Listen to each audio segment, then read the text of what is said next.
आते हुए ले आया था काफी भी जाएंगे मेरे Assalamualaikum everyone. My name is Irab Afar Kwali and I am a student of Trans School Growing Campus. I am studying in class 7. My class name is Future Navigators. So today we have the very honorable and grateful guest whose name is Sir Mark Novak.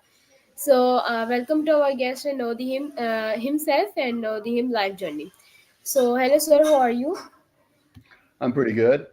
Just an early morning for me, getting up and just trying to start my day. I know it's the other side of the globe for you. Okay sir, so first of all I want to thank you to come on my show and give me your valuable time. Thank you.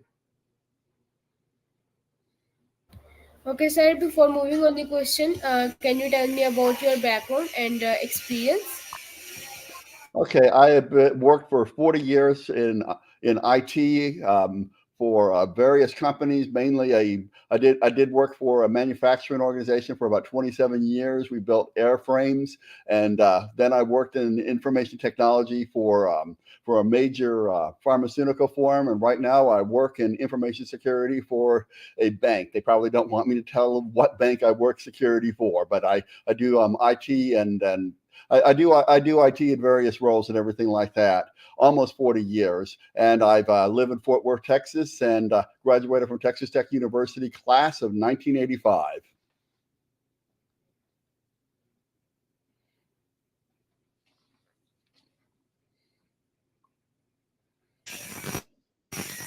Amazing. Okay, sir, thanks for answer. So my next question: what inspired you to pursue a career in the field?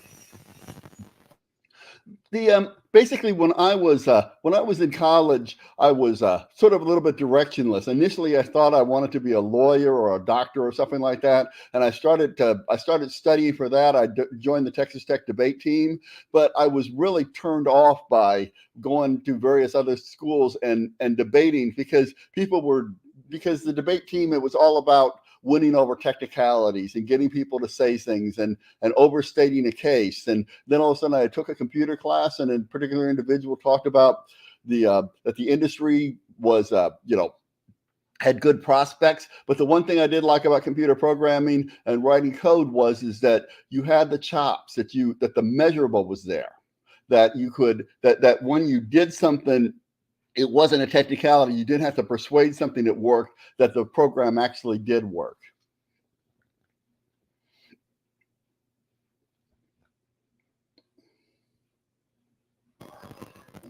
Okay, sir, thanks for answer. So my next question: how would you describe your work ethic? My work ethic, well, normally what I will do is that I will get up in the morning and I will follow a certain set of routines in which I will say, well, this part of the day belongs to me and I need to get these things out of the way.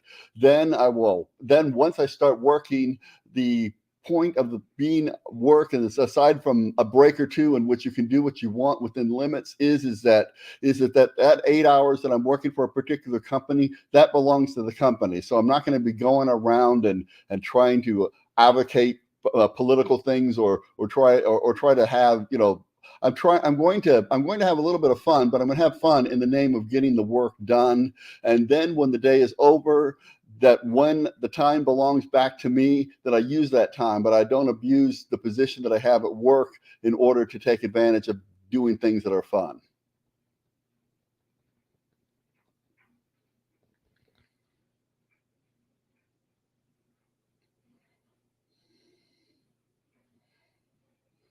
Okay, sir, thanks for answer.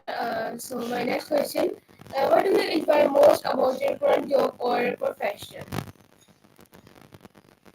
Well, what I like about my current profession is that information technology, even though I'm a mainframe programmer, that things, even though things are more or less been that a lot of the technology has existed for years, that there are new things. The technology and the environment is has had the same framework, but it changes enough to keep things interesting. It's not like other computer programming work in which 10 years later you need to learn a whole new technology. With mainframe computer programming, the mainframes have been around, and an awful lot of that technology has been around, and then whatever is new goes on top of whatever is already there. So you're not so you get enough work and flexibility and enough chances to do things creative, but you don't necessarily have to reinvent yourself every 5 or 10 years like you have to do in other forms of information technology.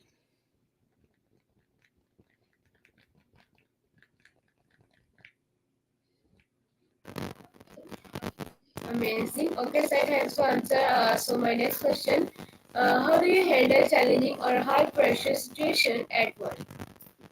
Challenging high pressure situations is a situation in which something has gone wrong. I remembered a number of years ago in which a coworker did something in which an awful lot of data was lost, or it seemed like an awful lot of data was lost, and he was panicking. But what I basically went up and I told him is that there's no point in panicking. We do have backup tapes. Let's see exactly what went wrong.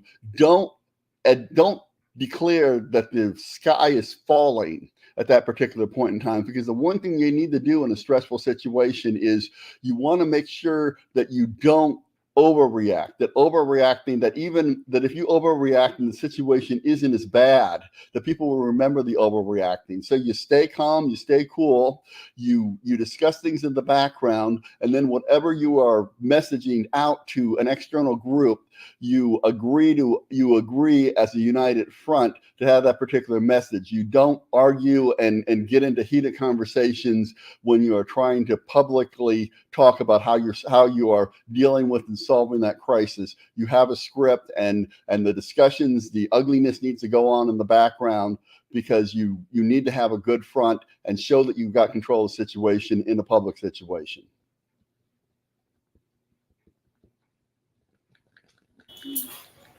Okay, sir. Thanks for answer. So my next question: what skills or qualities do you believe make you a valuable team member? I'm willing to listen to other people and stay within my particular lane. What happens is that a lot of times, what can be helpful in the short term for a team, but corrosive in the long term, is that there always seems to be one person in the group who wants to be a superhero. They want to be able to know everything. They want to be able to be the best at everything. And most of the time, you don't have the time or energy to know everything or be the best of everything. Consider it like a rock band like the Beatles, in which you had a really good bass player, you had a really good guitar player, you had a really good drummer, and you had another rhythm guitar player, and they would discuss things, but within the team, they would stay within their particular lanes, and then everything put together was greater than the sum of the parts.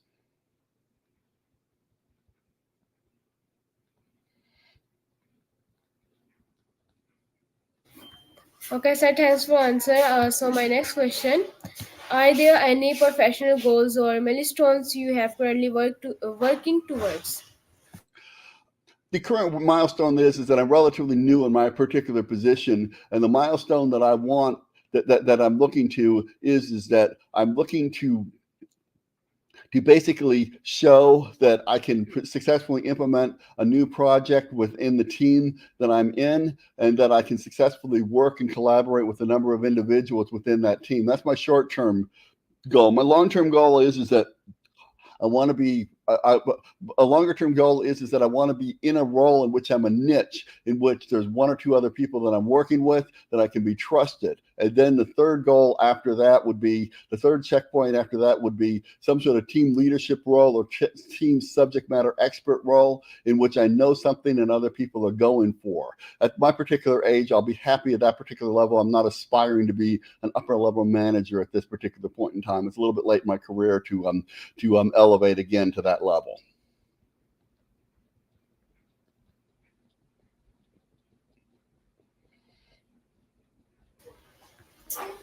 Okay, sir. Thanks for answer. So my next question: how do you stay up to date with industry trends and developments? The easiest way to do that, to stay up to date with industry trends and development, is just to keep reading. You go out on the internet and there's an awful lot of information. If there's a particular area, like let's say MQ messaging or data encryption or something like that, those areas tend to be a little bit dynamic. So what you do is that you'll Google them every once in a while, and then you'll read about them. And you can learn about new developments that go into discussion forums. The other way is quite interesting, and that is just read some of the computer books that are coming out, some of the books from the industry. A lot of the material is the same, but sprinkle it in there. There's new insights, there's new technology. So just reading and being reminded of the technology and the scope, because it's real easy to forget about particular aspects of technology. So that's normally how I keep up to date. Do that, use it, and then try to do some small things with it in the short term.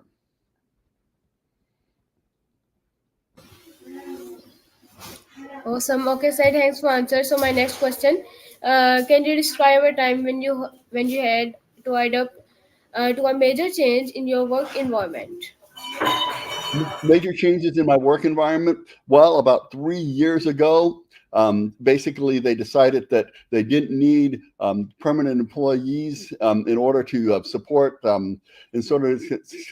support my current particular role. So they got rid of my entire group, and I basically had to go out and find a new position. It didn't take that long to find a particular new position, but you need to be able to face those particular challenges by saying that the person who is laying you off, that they are only the messenger, and that it is up to you to find another position. And that's what I did. I reassessed my skills. I went out to the job marketplace, and I was able to interview and find a new position relatively quickly. That it also happened. There were major changes in technology at the manufacturing operation that I was working from, and it was just a matter of knowing what technologies were changing, coming down the pike, being familiar with them, and being able to integrate them into the framework, and knew the implications about how it affected your particular job.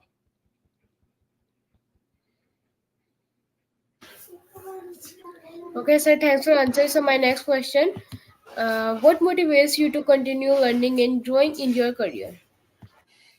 Well, one of the things that I have found in my particular career is that there are always surprises. So what normally motivates me is that there's a little bit of novelty, that there's something new that is coming down the pike. There's a new particular way of doing things. There are ways in which the technology is being implemented. Mainframes used to be a literal machine that was kept at a computer center, and now a lot of mainframes are in a virtual environment. And learning about that virtual environment and the implications about how it affects the things that you are doing, gives you an awful lot of angles. It gives you some things to stimulate, that keeps you thinking. So you can think of the implications of what if something is virtually connected as opposed to physically, two boxes being physically connected. It has implications for what you're doing, and it keeps things flexible. So that's I think that's the gist of it. Okay, sir, thanks for answer. So my next question, how do you handle conflicts or disagreements with colleagues or superiors? Well, basically, with superiors, you just need to a lot of times you need to find out exactly what the root of the conflict is. Sometimes there is a situation in which they are thinking that something is being done wrong, or that they think that you don't understand exactly what the implications are, and you need to be able to communicate with them. A lot of times, when I've had conflicts with a superior, I will send emails that are not necessarily literally related to the work, that are elliptical to the particular work, asking them particular questions and particular angles. I've had conflicts in which they just did not realize that the technology was not up to what they were thinking, or that the way that they wanted to do something was an anachronism, that we didn't do it that way. Back in 1985, I had a boss who literally thought that it would have been better to do stuff using IBM card reader applications, and I was saying, well, cards are going out. I mean, cards were a year or two going out, and I basically said, in the long run, we don't want to do that. We want to be able to set up a screen, even though it's more expensive now. In the long run, that's going to be a lot better than having to rewrite it to create a screen in 1987 for an application in which cards were still there, but they were going out the door. And so you just have to explain to them, and then you need to find out what the root of the conflict is to be able to iron out the issues, because a lot of times they're having more problems than just with the technology that they're dealing with you.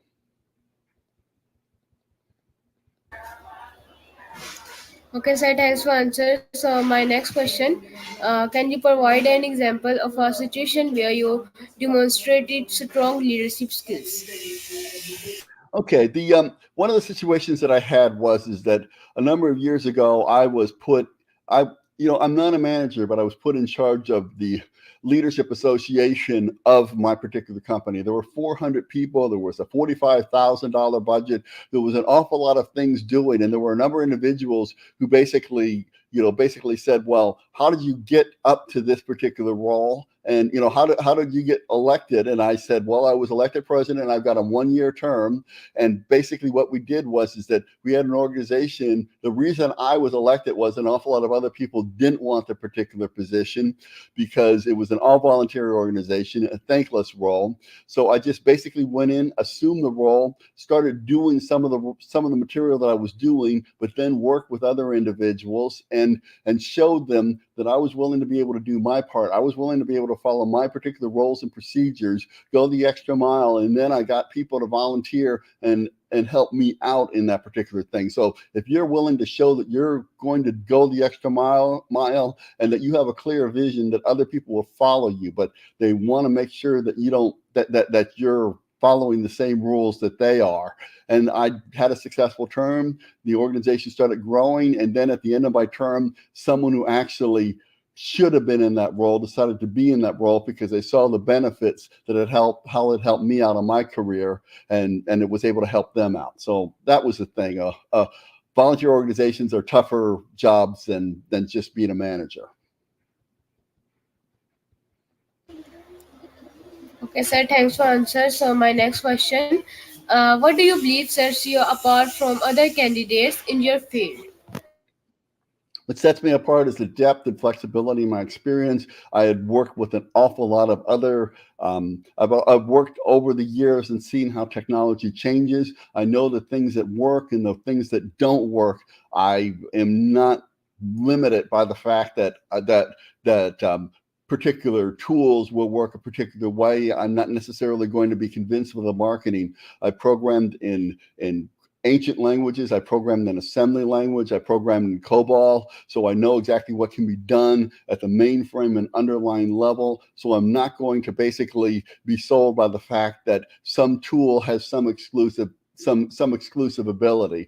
I can meld less expensive products into a particular integrated working environment and get things going. That was one of the things we learned when my company partnered with a Korean firm is that their IT technology wasn't all that great, but what they did was that they made what they had work. And I can basically say that the tools that we already have, chances are going to work just as well as a new tool that costs hundreds of thousands of dollars that someone wants to sell you.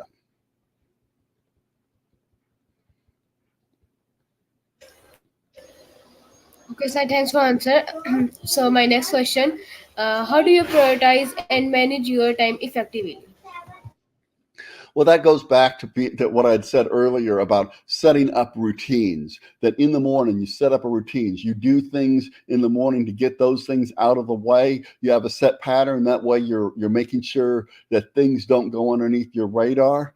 And then once you've started work, if you're working from home, then you start that. You have that particular time. At the end of the day, if you're working from home, even though you don't have a commute home, which an awful lot is a ritual for separating yourself from work, what you do is that you will do something that will say that the time is now mine. A lot of times, if I was working from home, I will say, well, now it is time. I will do this ridiculously long walk that will give me maybe an hour to myself in which I can walk about and clear my mind. And then when that walk is over, that is my quote unquote commute home. And then that will start my personal time. Of course, if work needs me, if there's an on-call situation, then I need to be ready for that particular issue. But that's one of the things in which you just jump on and do it. But having rituals before and after work normally allows you to focus on work when work is occurring.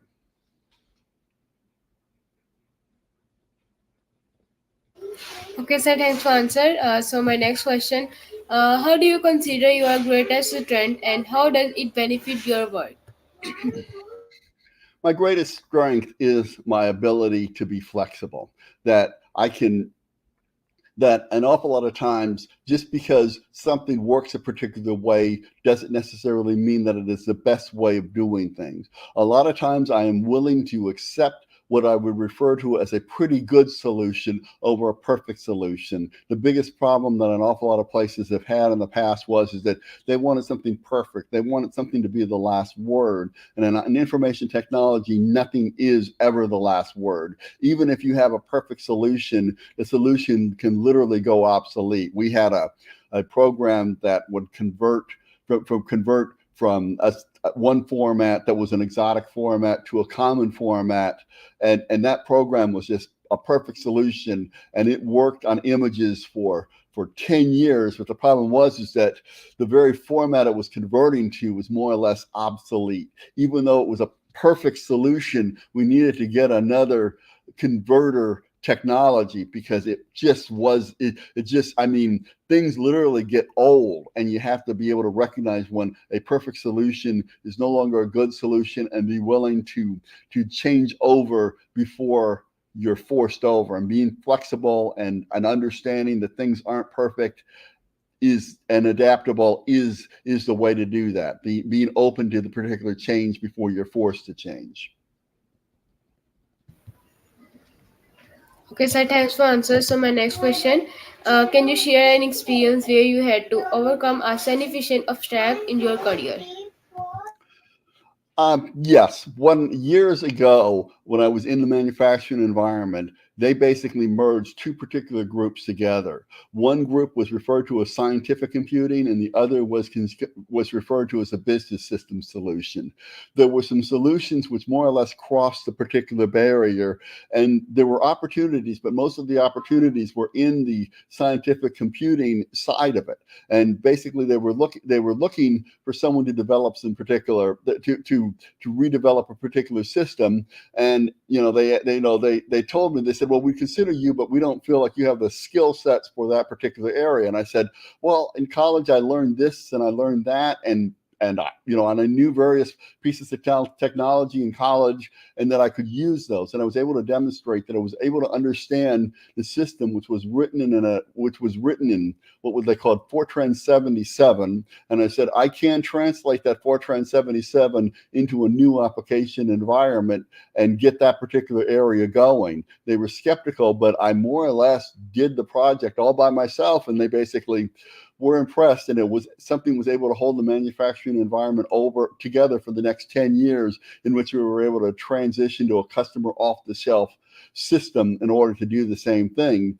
But you have this technology, you have things going, demonstrating that just because it's not on your resume doesn't necessarily mean that you can do it. Being adaptable, that was a challenge, and it ended up with a very well-run system for the next 10 years.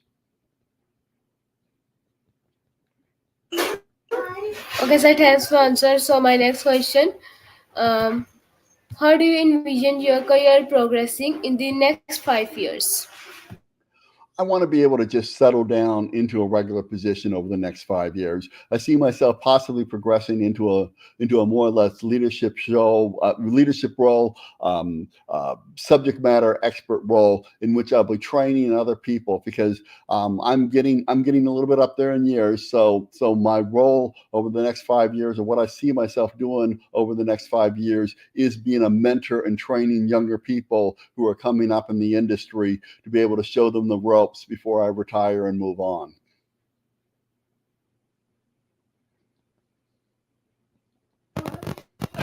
Okay, sir. So lastly, would you like to give the advice with our audience? Yeah, the best advice that I could give, and I probably would get, is that things are never as hard as they seem. That a lot of times the biggest problem that you have with something that you are facing is that you need to be able to move forward on a particular item. Even if a task is big, constantly moving forward and chipping away at it can make a problem seem smaller and smaller. Doing nothing or being overwhelmed with the problem and stopping, well, your very stop is a stasis. It holds you back and it keeps you from moving forward. So chip away at a problem. Don't be overwhelmed. Try to do something. Just don't do any damage, but try to understand. Try to move forward whenever a problem seems big, because fewer problems are as big or as difficult as they initially appear. Okay, sir. Thank you so much for give us many knowledge and give your valuable time. All right. Thank you. Okay, viewers, I am Afar Kwali and my guest Sir Mark. I hope that you understand our interview and some learned of our guest. So, see you in my next interview and video. So, sir, I want to invite you my school. When you come in Pakistan, so please come in Karachi and visit our Rehan School growing campus and meet me and meet our students. Sounds like a good opportunity. Thank you.